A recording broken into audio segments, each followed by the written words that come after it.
The session is now recorded. Click again more options if you want to stop the recording.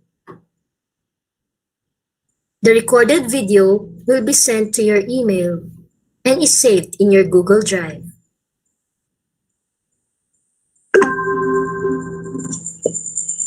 Download this add in Chrome to make your Google Meet friendly to all participants. They are going to see all the participants in your meeting to make your virtual conversation more sociable. This is called Grid View. This is free to download in the Chrome store. This is the number of participants, and this is where you can have your chat. Chat box is good for participants who wants to have some questions and further clarifications without interrupting your presentation.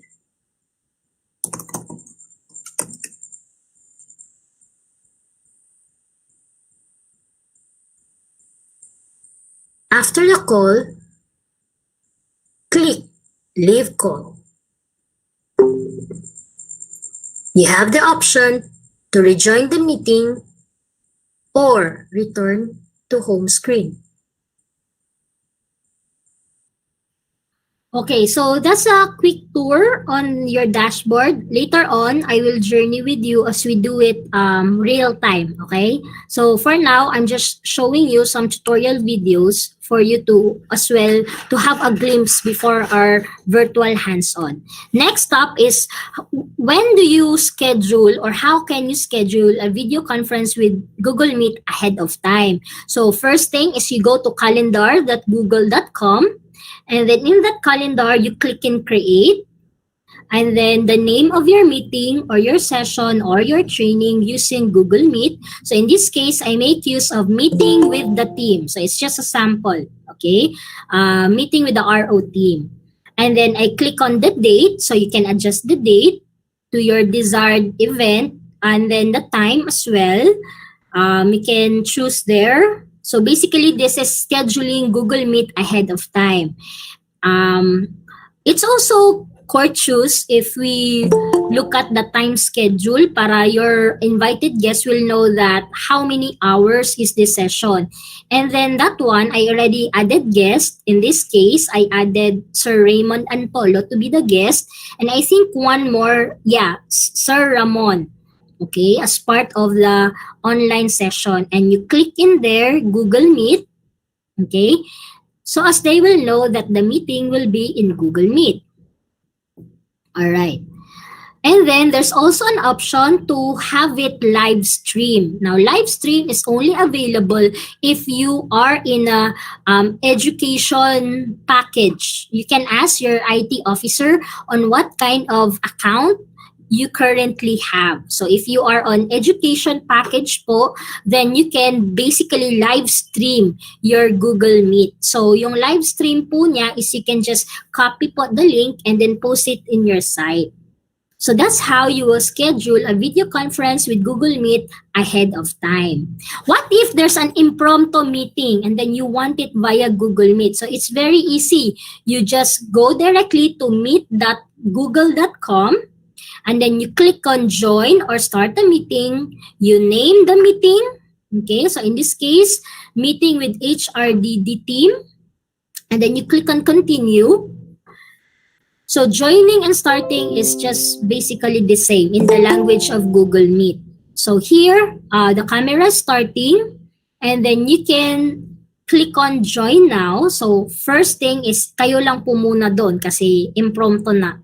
And then in the add people, you can actually add people there. So in this case, you have Sir Raymond Antolo. You can add the people if they are in the DepEd email account. So pwede nyo po silang i-add.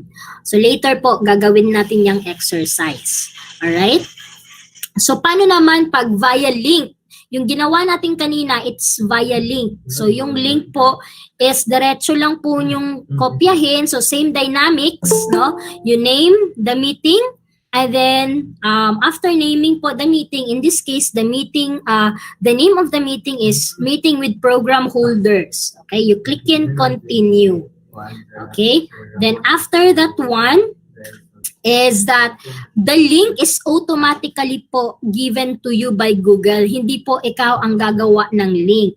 So yung link na yan po ay i-highlight natin, and then you copy, and then you paste it po kung saan you gustong ilagay. So kanina po, ang ginawa lang natin is you copy the link and then we paste it into our MS Teams. So the participants will just basically click on that link for them to join automatically. Ayan. So let's have now our virtual hands-on activity. So ang isa-stop ko muna yung aking presentation, and then you will now see my screen. Okay, my entire screen. Yan. I will share. I hope you are still with me. I am now presenting my screen. Can you see my screen now? Thumbs up lang po. Alright, good. Nakikita niyo ba? Alright. So ito na po yung makabagong hands-on, no? Because we cannot be physically together. So isi-show ko lang po. Anyway, this session is recorded, so you can always go back, no, and check on it. So here po, ayan. Kasi ako nag-start ng meeting, kaya nakikita lahat ng threads. Alright? So ito po ngayon ang aking dashboard or ang aking Google Meet dashboard.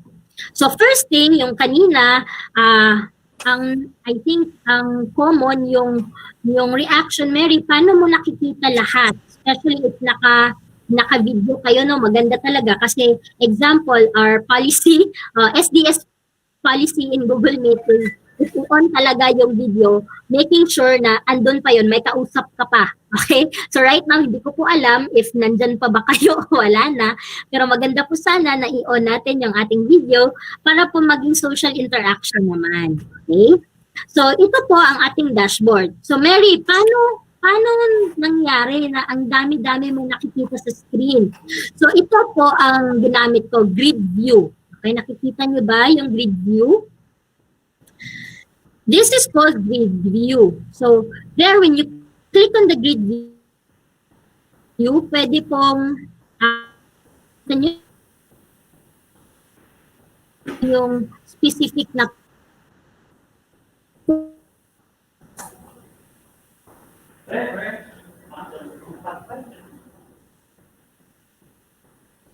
makita kayong lahat. Now, you search for Google Grid View. Okay? Google Grid View. I-check niyo po. And then you click on this one. Okay? Google Meet Grid View. Google Chrome. You click that one. And then you download. Kasi this is a Google Chrome extension. So this one, ito po yung i-add nyo, no? Add Chrome. I-add nyo lang po yan para po makita nyo lahat yung participants nyo. So it's free. Okay? So first thing you should do is do not do Google Meet yet. Okay? First is you download this tool called Google Meet Grid View.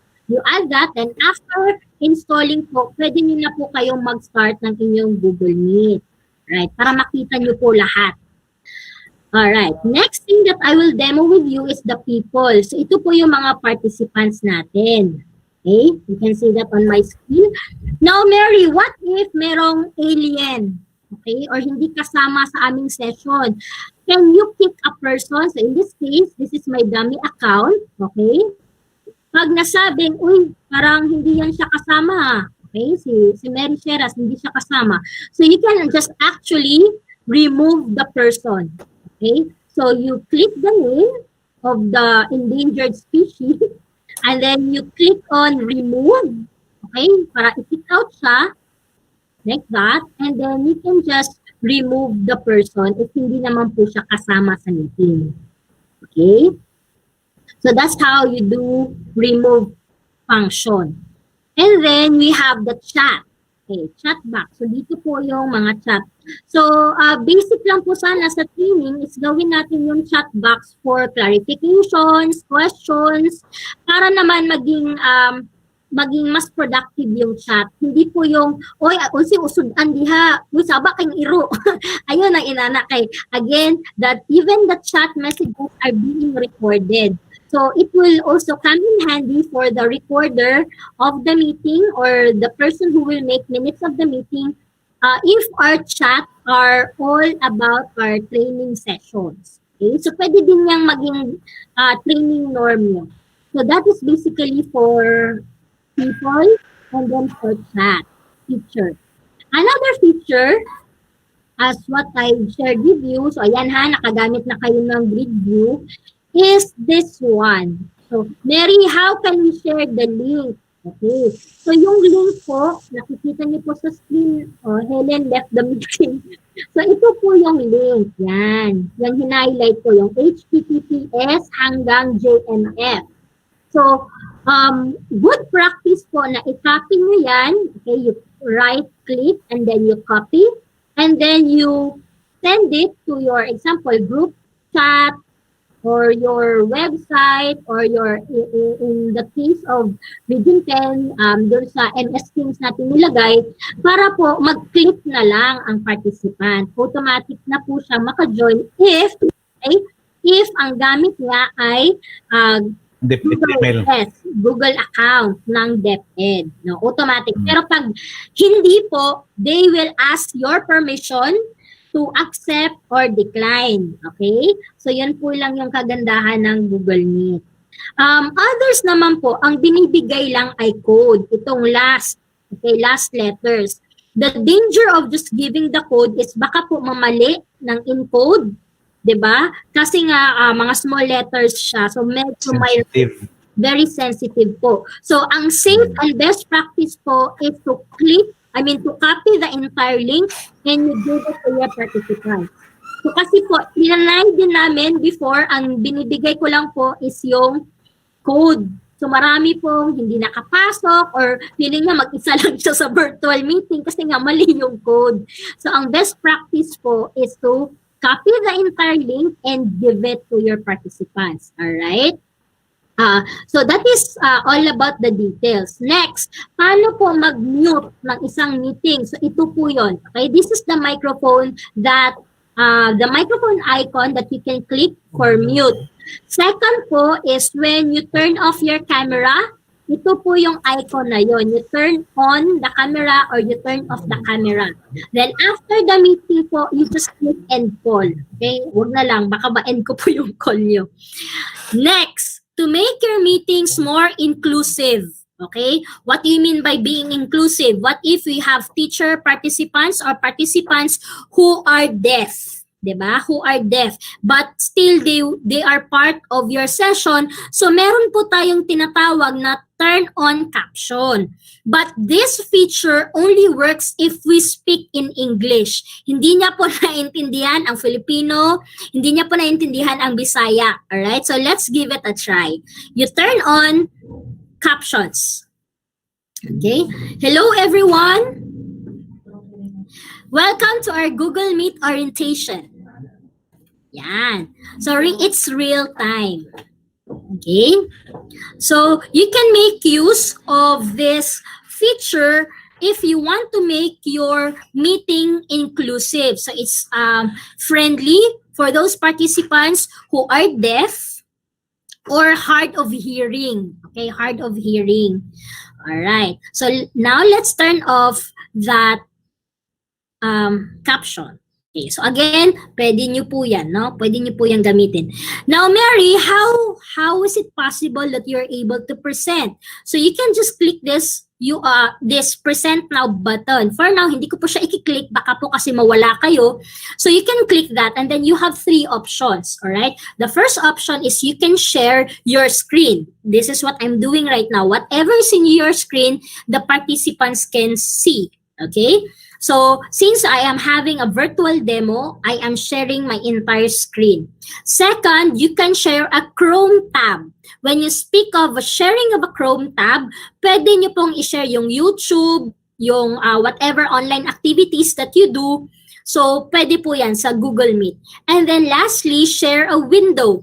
Ano pa yung feature ng share a window? Pwede nyo pong mag-share ang PowerPoint slide nyo. So, i-open nyo po muna yung PowerPoint para makita or ma-detect ng window. Okay? So, 3 ways lang po to share a presentation or your window or your screen. Next, this more option button, kanang tulo katuldok. Okay? The more option button. You click on that one and then that is where you will see the recording button. Okay? I-record ang imong session for everyone to just freely go back and review.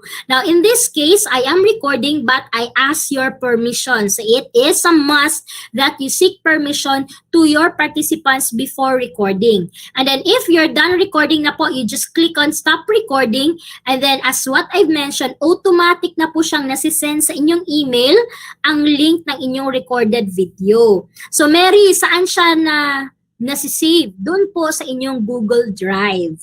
Okay? So, pwede nyo pong i-download po yon.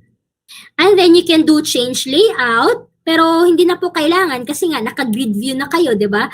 Parang nakikita nyo na lahat yung participants nyo. This is actually good for your big meetings. Like example, yung recent namin, may Mancom, so nakikita lahat ni SDS or yung mga project side projects ng EPS no and PSDSS para nakita lang na the people are still online. Right now, I can only see 20 videos, so I'm not sure whether the other 73 is online because the videos are off. Okay? So, best practice po sana na i-on natin yung video para malaman na may kausap ka pa ba on the other side of the camera.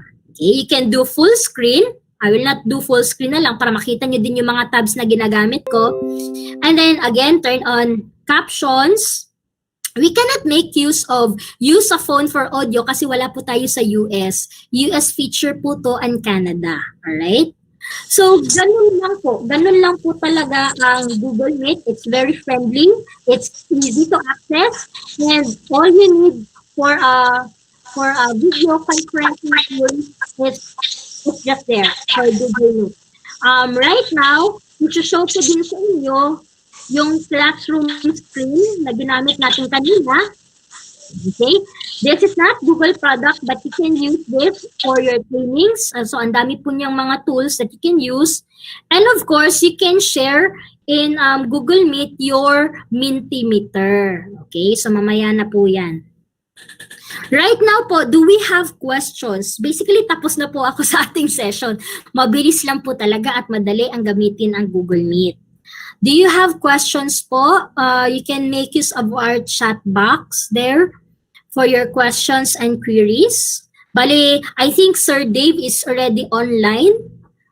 Prepare na din po kayo. Babalik po kayo dun sa ating meeting room sa Microsoft Teams. So, I'm open po for your questions.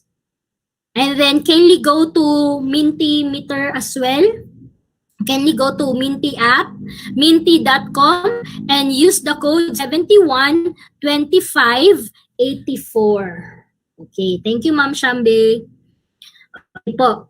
Kindly share po your insights. Can we get the link of the video recording? Yes po, i-share ko po siya. So ngayon po, hindi ko pa po ma-share yung link kasi we are still recording the session. So, i-share ko po. Okay, just like the first batch. So please share now your insights about Google Meet. Can you go to minty.com and use the code 712584.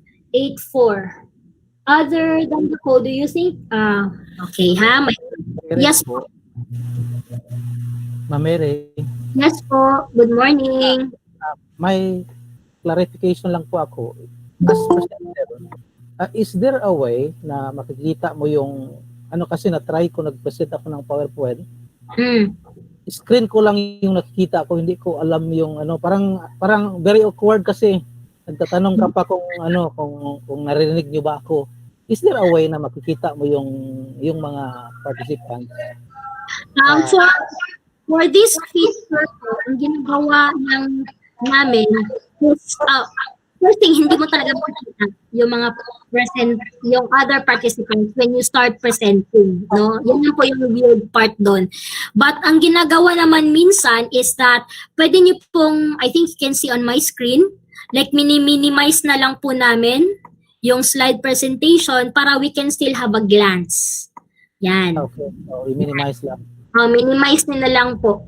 Or Kasi yung liitan. Yeah, liitan. Para hindi po maging weird yung feeling nyo. Pero yung...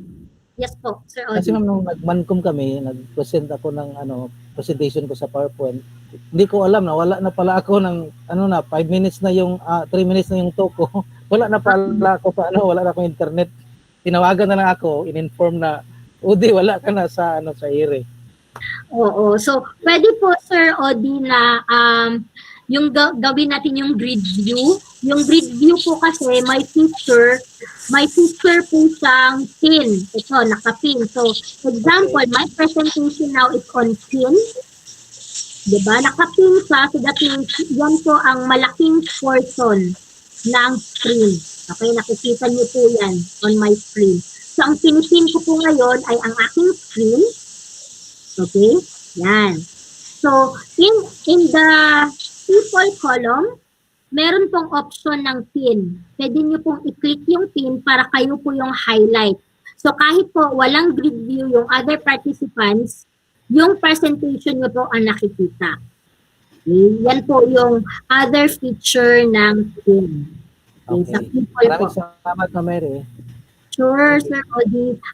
Regarding to mahirapang mag-pin kanina, Ma'am Helen, there are, if you are not using kasi a DepEd email account, hindi ka po automatic nakaka-join. Kasi ang gumawa ng meeting ay gumamit ng DepEd email account. So kaya po, hindi kayo nakapasok kanina because I'm still presenting po. So I'm still presenting, so hindi ko po na-click yung accept. Okay? So, good practice then that when you make use of Google Meet, is lahat po naka-DepEd email account para swabe lang pong papasok yung mga participants. Kasi nga po, pag hindi po naka-DepEd email, the person will still have to ask your permission for them to get in. Okay. Alright. So, maganda pong tanong yan. Okay? And it's also a good practice. Part siguro ng inyong training, no? Part din ng inyong training kasi if we start recording na, like that, when you start recording, there's a possibility that that the participants could not get in anymore. So, para din good practice na if the session will start at 10, okay, all will be there before 10. Para when the session starts, wala na pong yung magpa-pop in na please enter, please enter. Alright? Meron pa pong question, how many packs? Okay, right now po, since it's pandemic, okay, Google said they can accommodate up until 250. But after September po, it will go back. Okay, it will go back to its original design and it can only accommodate into 100. Ngayon lang po sila nag-250 maximum because of the global pandemic, no? After September po wala na po. Balik na po siyang 100. But if you are on a Google Education Suite, I think, Sir Ralph, lahat ba naka-Education Suite? Lahat naka-Education Suite on Google? Alright, so according to Sir Ralph, no, fresh information, according to Sir Ralph, pag gamitin niyo yung DepEd email account, pwede niyo actually i-live stream. Now, sa live stream, pila ang maximum? Ang maximum is 100,000 na participants, no? But in that 100,000 po na live stream, wala pong interaction yun. Makikinig lang sila or makikita lang nila yung presentation nyo. But if you're creative enough, just like what we're preparing right now, di ba? May mga classroom activities tayo, like this. We have Mentimeter. Even if it's live stream, actually, your session can still be very interactive. Yan. Tried and tested na po namin yan sa Tech O'Clock. So, nagla-live stream kami, pero meron pa din kaming mga activities and the participants are still very eager to join the sessions and take part of the discussion. Do we still have questions po? Time check lang po kasi ako. Right. Hoy, grabe oh. May pabor-pabor. Ika si Ma'am Alice oh. Si Ma'am Alice, Sir Joel oh. Ma'am Lori oh. Sige na. Okay. Pahabol. Alright. Meron pa pong question. May Lori, do we have a Google Meet extension to create several virtual classroom? Ay, wala pong virtual classroom just like Zoom. Magkaiba po. Ang Zoom po is libre ka until 40 minutes. But if you gonna upgrade and pay for the services, then pwede ka pong mag-full blown. Ito po kasi, ang Google Meet po kasi ay libre po. Wala po tayong binabayaran. So wala po tayong mga pa-virtual classrooms. Maganda din naman yung Zoom. Kaso nga lang po, nabalitaan siyang hindi safe. 'Di ba? Kaya po hindi din siya ni-recommend ng DepEd. So tatlong platforms lang po ang ni-recommend ng DepEd, and that is MS Teams, Microsoft Teams, Google Meet, and the Facebook po na workplace. I think that will be the next sessions na. Alright? So, if wala na pong question, can we have a virtual selfie? Pwede po mag-request na i-on nyo po yung inyong mga video, and I will... Ma'am Mary, excuse me. Yes po. Question. So, question, Ma'am Mary. Yes po, Sir Edgar. Question po. Paano gamitin yung virtual background? Kasi nasa extension ko na, hindi ko man ma-change yung background ko. Ay, hindi po ako naka-explore ng virtual background po as your extension for Google Meet. Kasi nga po, ang tendency din po niyan, sir, bibigat yung connection nyo. No, maglalag. Yes. Unlike po sa Microsoft Teams na embedded mo siya, diba? So, swabe lang yung delivery. But if it's, example, Zoom, Sir Philip is nag-virtual background siya. Pwede din yan. Add-in tool na po yan. Ayan. Very good, Sir Philip. Nasa library ka. Ayan. Pwede na. Sa Zoom, pwede din kasi sa MS Teams. Pwede din naman po sa Google Meet. Kaso nga lang, hindi ko pa masyadong na-explore because based din po sa mga feedback is naglalag po yung Google Meet if there are a lot of extensions already. So in this case po kasi may ginagamit na akong extension na grid view. So hindi ko na po, ayaw ko na po mag-add ng another feature po. Baka kasi po, bibigat po yung ating connection. Alright? So, sino po bong iba? Kindly turn on your video para naman po ay classroom picture tayo, virtual picture. Okay. Pwede po bang humingi ng mga pabor sa inyo? Kindly on po your video at ito po ay ating magiging class picture. Class 2020. Diba? Google Classroom Class 2020. Alright. Smile, everyone. 1, 2, 3, smile. Yan. Yan na po, smile pag nakamask. Ayan na po yung smile nakapas. Ano ba yan? Sige po. So again, maraming salamat sa inyo and it was a pleasure journeying and learning with you for 2.5 days. Okay, maraming salamat po. Sir Dave is already online. Ma'am Becky, do you have instructions po, Ma'am Becky? Ma'am Becky. Miss Mary, Becky is lost, no? Yes, Disconnected po siya. So, may mga tanong pa ba dyan, no? Okay. Now, what Mary presented this morning, no, is an introduction, no?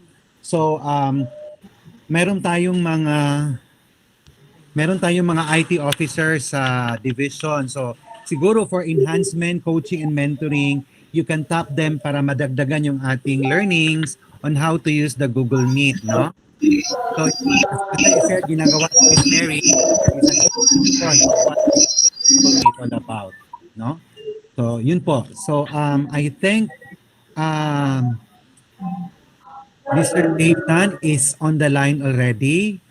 So, again, we would like to thank Miss Mary for the input this morning, no? So, this is really Miss Mary, you are You are an angel to us, no, from heaven, sent to earth, na especially of this pandemic, no? This is what we need now, these tools para we can connect with our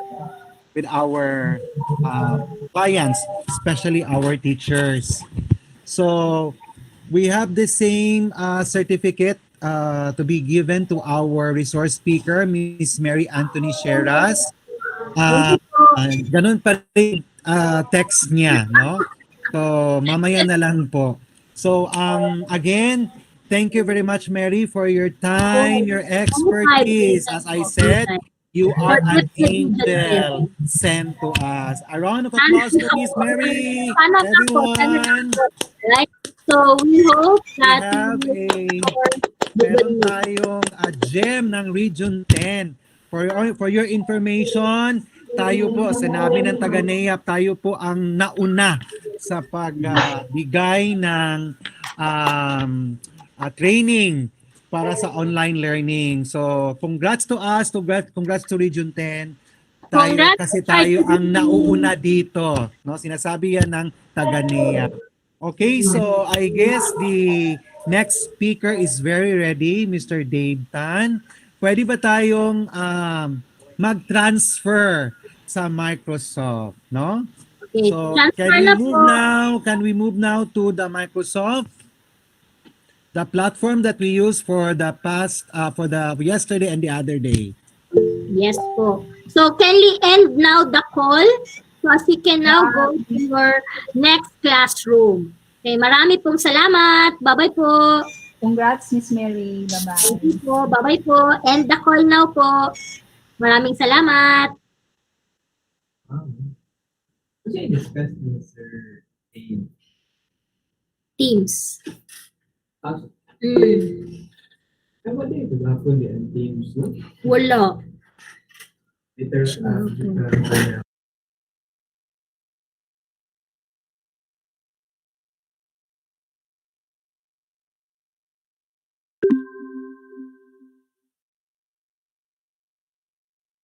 Salamat po sa lahat. You go now to your next classroom po. Bye, Ma'am Mary. Thank you. Siya, Thank you po, here, siya. Ma'am Sha. Salamat, Ma'am Sha. Bye-bye, balhin. Balo na mo, Pickers Classroom, kaya magkating classes niya mo. Bye, Bale, Ma'am Mary. Salamat. Salamat. magkating classes niya mo. Thank you. Kumusta mo? Bye, ma'am. Tama